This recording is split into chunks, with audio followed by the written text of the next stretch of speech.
remember the way the champagne fizzed in my glass the night he proposed, how his hand trembled slightly, how he whispered promises of forever under the soft hum of jazz. But forever came with an asterisk.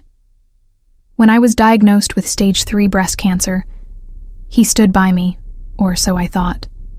At first, he brought me tea after chemo, wrapped me in blankets when the fever came. But then, little by little, the warmth faded. His eyes wandered elsewhere, his business trips doubled, and the silence between us thickened into something I couldn't name. The day I rang the bell at the hospital, declaring remission, I expected celebration. Instead, I came home to find a manila envelope on the kitchen counter. Divorce papers. No note. No conversation. Just my name printed coldly under respondent. I didn't cry. I didn't call anyone. I stood there in my sweat-soaked hoodie, bald and healing, staring at the irony. I fought for my life, and he chose that moment to abandon me. That night, I slept on the couch, not because I had to, but because I couldn't bear the scent of his cologne on the pillows. My friends told me to fight him, to take him to court, to scream, but I didn't. I stayed quiet. I watched. I waited. Because something in me knew. The comeback wouldn't be loud. It would be deliberate, precise, silent, and poetic. He didn't even bother to hand them to me in person. That's the part that stung. I was expecting flowers, maybe dinner. Instead, I got a courier.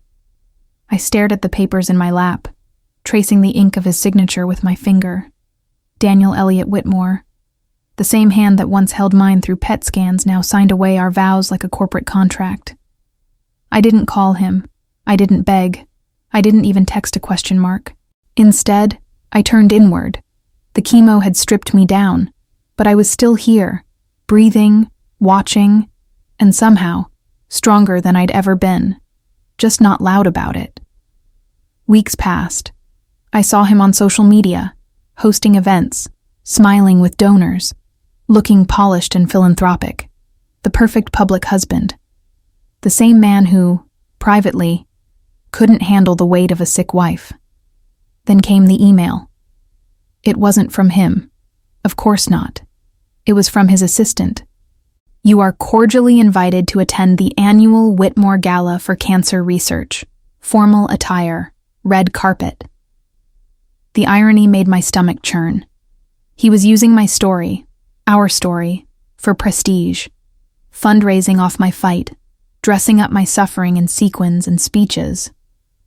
And that's when I knew. I wouldn't skip the gala. I'd go. But not to blend in. I'd go to reclaim the space he thought he owned. I'd go not as his ex-wife, but as a survivor, dressed in silence, wrapped in grace, and standing tall. If this story resonates with you, please hit like and subscribe. It helps more people discover these true stories of silent power. The day of the gala, I stood in front of my mirror longer than I had in months. My hair was just starting to grow back, soft, uneven wisps that couldn't quite fill the space of what I'd lost. I didn't hide them. Instead, I asked my stylist to sweep the strands into something elegant, something intentional, a crown of scars and strength. My dress, midnight blue velvet, backless, clean lines, no glitter, no drama, just presence. I wanted to walk into that ballroom like a quiet storm, powerful and calm, without needing to say a single word. Let him choke on his champagne.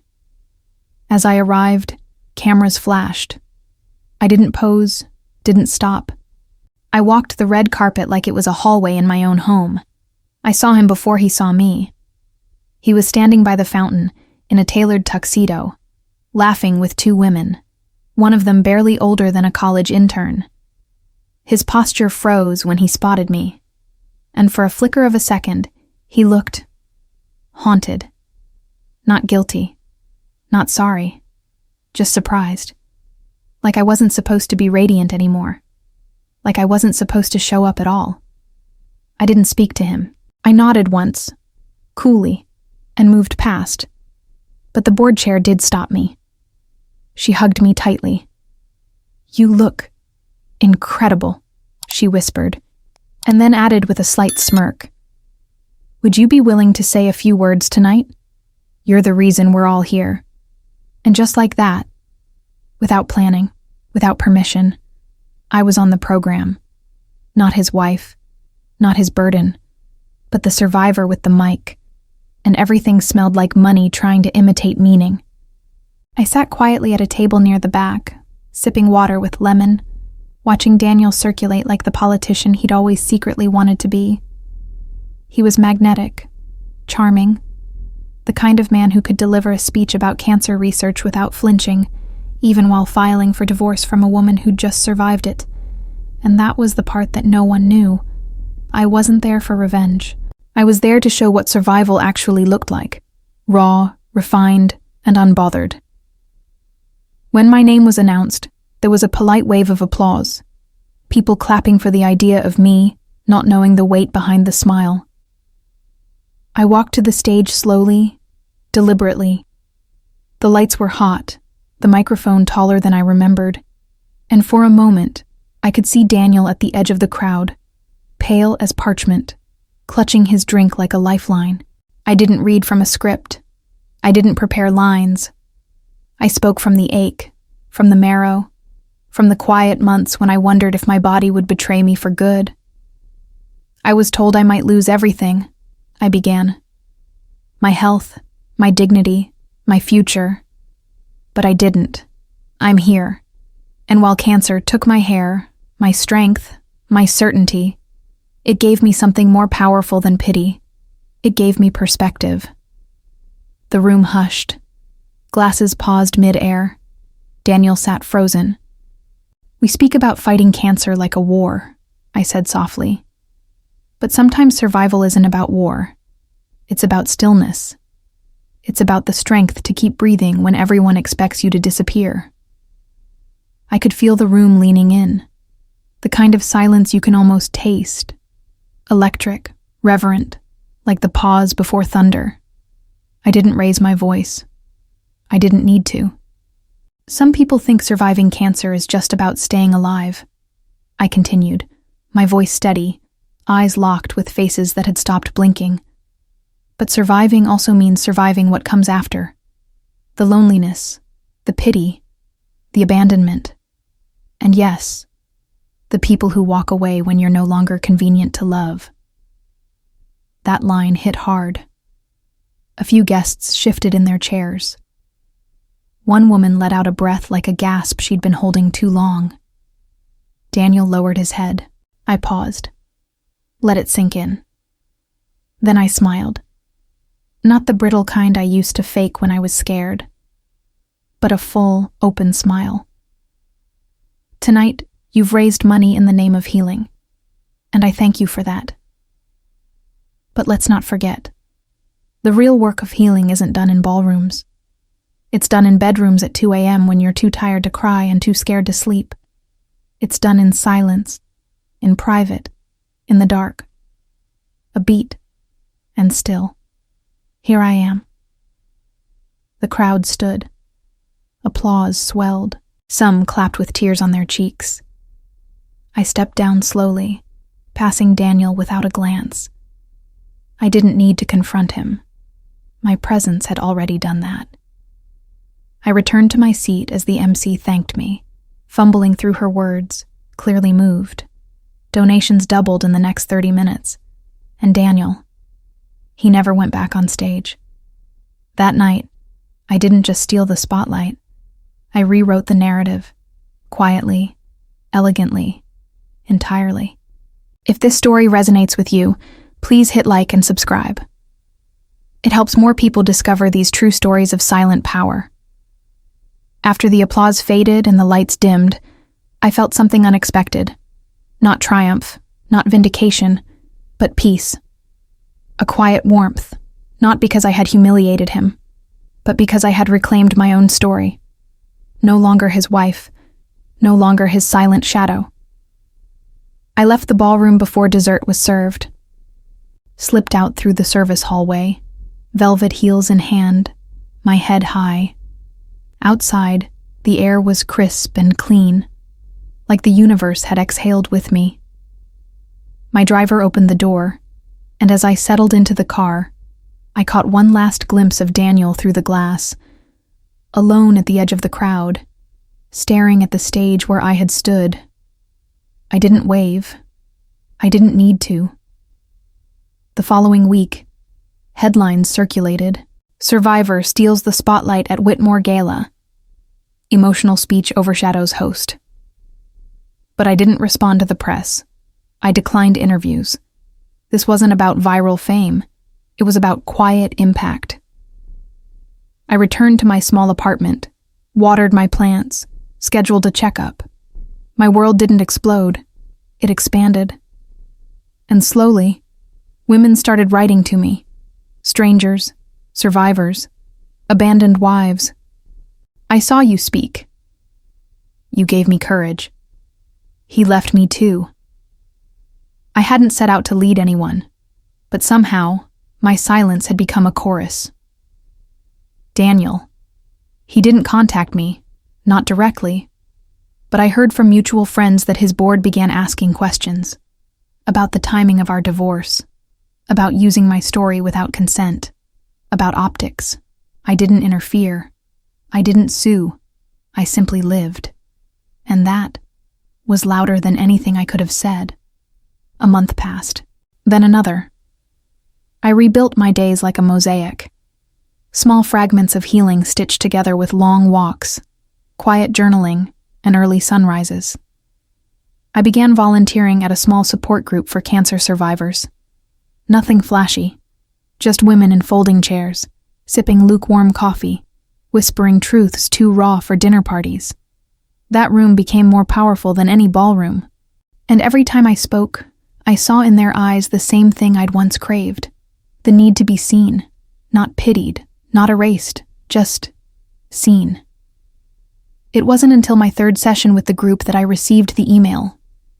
It was from Daniel's foundation, cold, clinical. Due to internal restructuring and leadership changes, the board of directors has decided to realign its representation and branding strategies.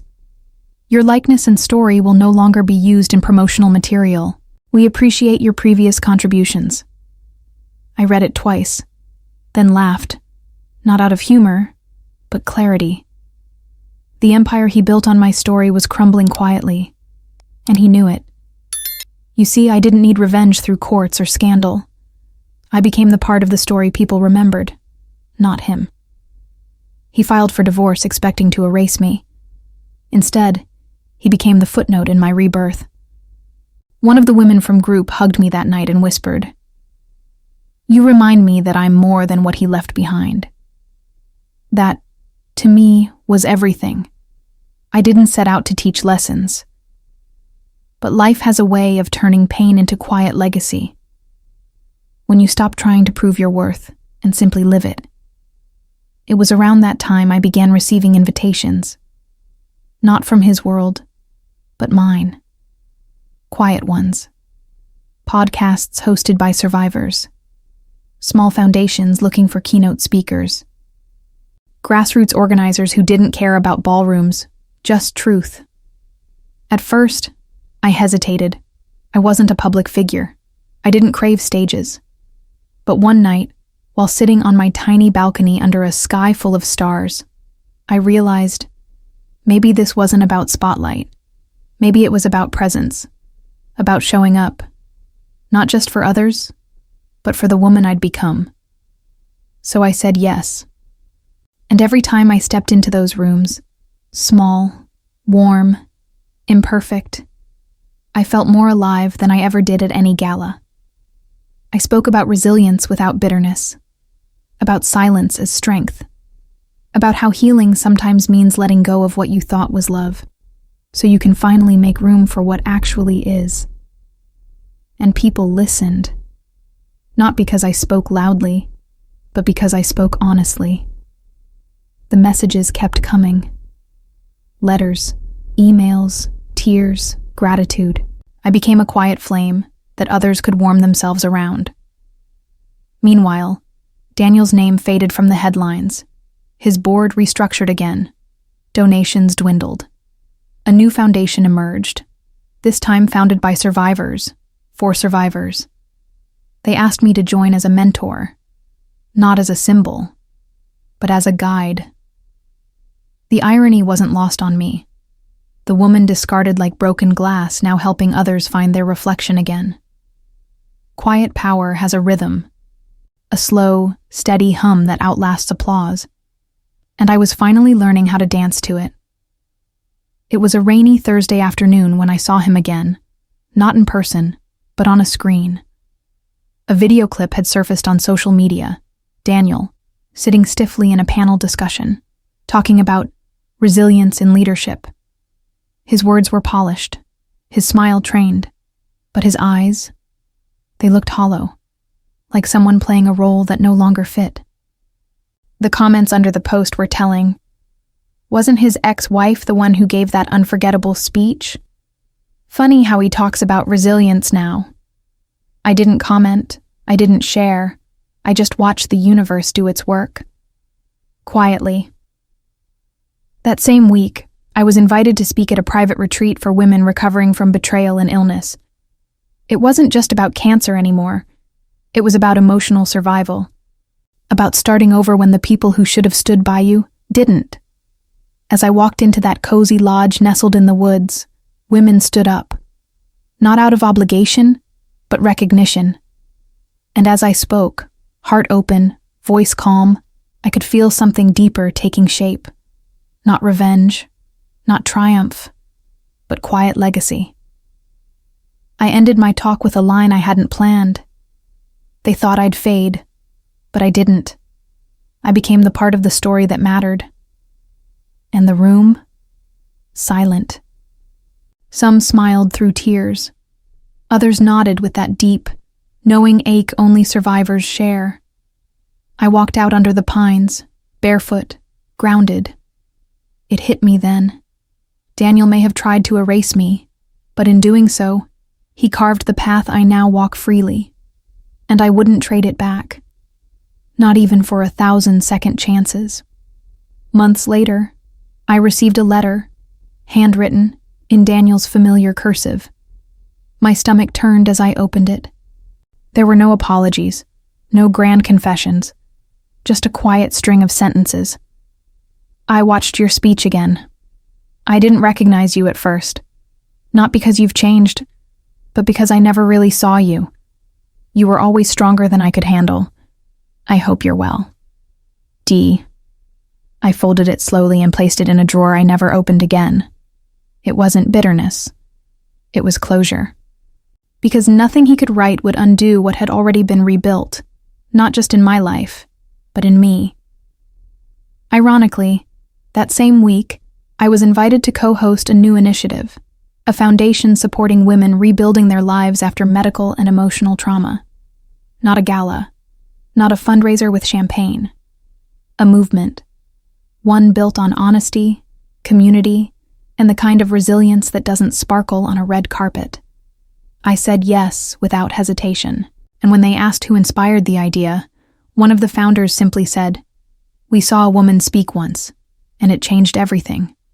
That woman, me, no longer needed recognition. The spotlight was never the goal. The impact was, and it reached far beyond Daniel's circle, far beyond my old address. My story had become something alive, quiet, real, carried in whispers between women who now saw their scars not as flaws, but as proof they'd survived what tried to destroy them. There was a moment, maybe a year after the gala, when I found myself sitting in the exact hospital hallway where I once waited for test results. Same fluorescent lights, same sterile scent, but everything felt different. I wasn't there as a patient this time. I was there visiting a woman from our support group who'd just finished her last round of chemo. She clutched my hand, trembling with the kind of fear that only survivors understand. The fear that healing might not mean safety. I stayed with her through the night. We didn't talk much, just held space. And in that stillness, I realized something profound. Strength isn't what you show when people are watching. It's how you hold someone else together when they think they're falling apart. That night, as I drove home through empty streets, I passed Daniel's old office. The building was dark, his nameplate gone. I'd heard he'd stepped down to refocus on private matters. A sanitized way of saying he'd quietly disappeared, and for the first time, I didn't feel anything. No satisfaction, no bitterness, just distance. Like that version of my life had burned away, and the ashes had long since drifted into a wind I no longer walked against. I pulled into my driveway, turned off the car, and sat in the silence. No grand music, no closing credits, just peace. My phone buzzed. A message from one of our foundation's newest members. Thank you. I didn't think I could face life again, but your story, your silence, gave me permission. That was it. That was the moment I realized I hadn't just healed. I had become the shelter I once needed. It was at our foundation's annual retreat that I felt the full circle form. We weren't in a ballroom. We were in a lakeside cabin, the kind of place where the silence heals, not haunts. The women gathered in a circle of folding chairs and mismatched blankets. No one wore gowns. No one wore masks. We shared stories, not bios. And when my turn came, I didn't recite a polished speech. I simply said, I was left, but I didn't stay broken. A hush fell over the room. One woman covered her mouth, tears welling. Another reached out to squeeze my hand. And then, without planning, they all stood. One by one, they stepped into the circle and shared the moment they were left. And what they did after. This wasn't healing on a stage. This was healing as a chorus. That weekend, we planted a tree near the cabin, a small sapling with deep roots. We named it quietly, without a plaque, the survivor's tree. Not mine, not anyone's. Just a living thing that would grow the way we had. Quietly, fiercely, upward. Later that night, by the fire, someone asked me, "Do you ever think about him? Wonder if he regrets it?" I looked up at the stars and smiled. "I don't wonder," I said. "I know he does. But it's not mine to carry. That's the thing about silent power. It frees you. From anger, from needing answers, from shrinking yourself to fit someone else's fear. I went through hell and came back whole. Not polished, not perfect, but rooted. Unshakable. Years passed. Seasons shifted quietly, like pages in a book you forgot you were writing. I moved into a smaller house, sunlight-filled, full of books and bare feet on wood floors. There was no need for extravagance, just peace. The kind that doesn't ask for attention, only presence. I started teaching writing workshops, not about technique, but about voice. How to write from scars without reopening them. How to speak from silence and still echo. The women who came weren't writers. They were warriors disguised as mothers, caregivers, women who had been left, broken, discarded. And every time I saw them put pen to paper, something inside me healed all over again. One day after class, a woman lingered behind. She held my hand and whispered, "You're the reason I walked out of a 10-year lie. I heard your voice before I found mine." I hugged her tightly. No applause, no spotlight, just that quiet exchange of truth.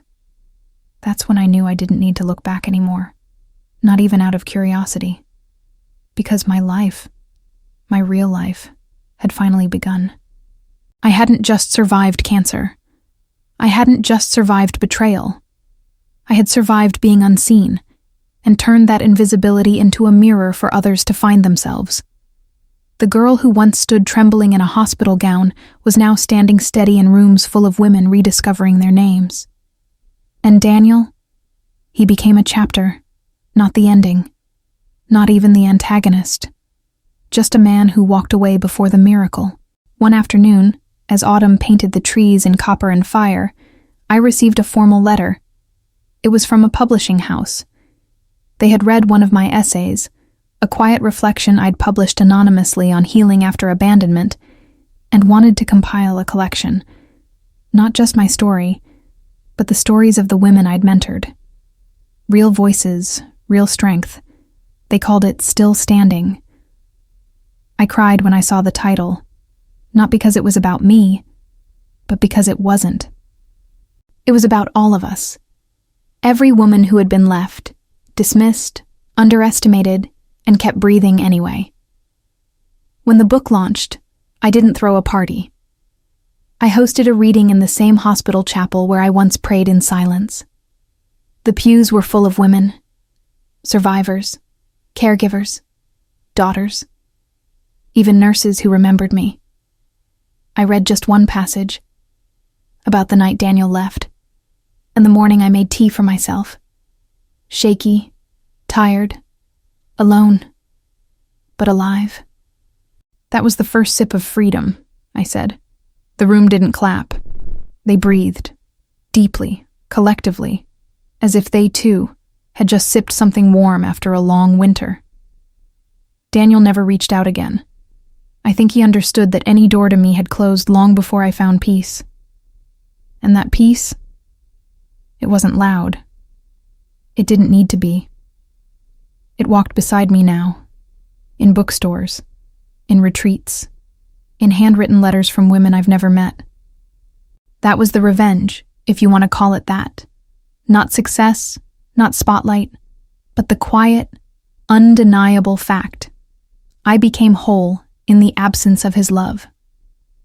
Years later, I walked past a bookstore and saw it in the window, Still Standing, 3rd edition, now translated into 5 languages.